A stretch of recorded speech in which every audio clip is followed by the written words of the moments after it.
ടീമിലെ സ്ഥാനം നഷ്ടമാവുക, പിന്നീട് ടീമിന്റെ സെൻട്രൽ കരാറിൽ നിന്ന് തന്നെ പുറത്താക്കപ്പെടുക. ആഭ്യന്തര ക്രിക്കറ്റിലും മറ്റും മികച്ച പ്രകടനങ്ങൾ നടത്തിയിട്ടും 3 വർഷത്തോളം പുറത്തിരിക്കേണ്ടി വരിക. അർഹിച്ചിട്ടും അവസരം നിഷേധിക്കപ്പെട്ട ഇടത്തേക്കൊരു നാൾ ക്യാപ്റ്റനായി തന്നെ മടങ്ങി വരിക.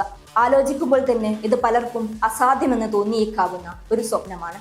എന്നാൽ ശ്രേയസിന് ഇത് തന്റെ ജീവിതം തന്നെയാണ്. 3 വർഷത്തിലധികം പുറത്തിരുന്ന് അയാൾ ഇന്ത്യൻ ടീമിന്റെ ക്യാപ്റ്റനായിരിക്കുന്നു. അവഗണനക്കൊടുവിലെ 31-കാരന്റെ ഈ മടങ്ങിവരവ് രാജകീയമാണ്.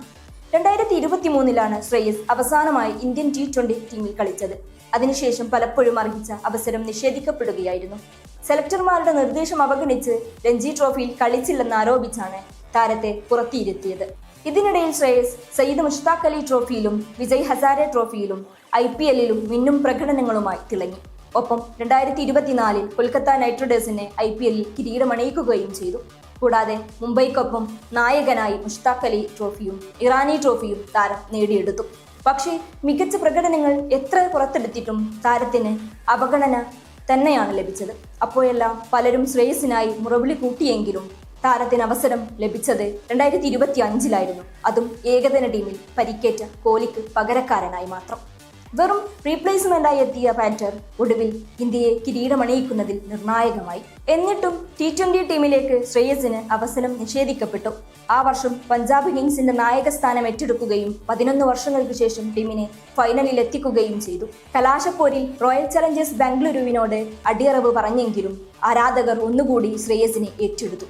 അതോടെ താരത്തെ ടീമിലേക്ക് പരിഗണിക്കണമെന്ന ആവശ്യം ശക്തമായി. പക്ഷേ 2025 സെപ്റ്റംബറിൽ ഏഷ്യാ കപ്പ് എത്തിയപ്പോഴും ശ്രേയസ് തഴയപ്പെട്ടു.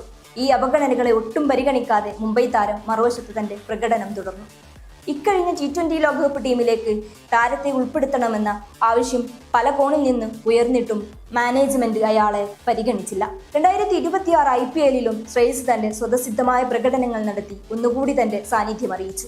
ഒടുവിൽ T20 ലോകകപ്പ് ഉയർത്തിയിട്ടും ക്യാപ്റ്റൻ സൂര്യകുമാർ യാദവിന്റെ ഫോം സെലക്ടർമാരെ നോക്കി പല്ലിളിച്ചപ്പോൾ മാത്രമാണ് ശ്രേയസ് എന്ന പേരിലേക്ക് എത്തിയത്.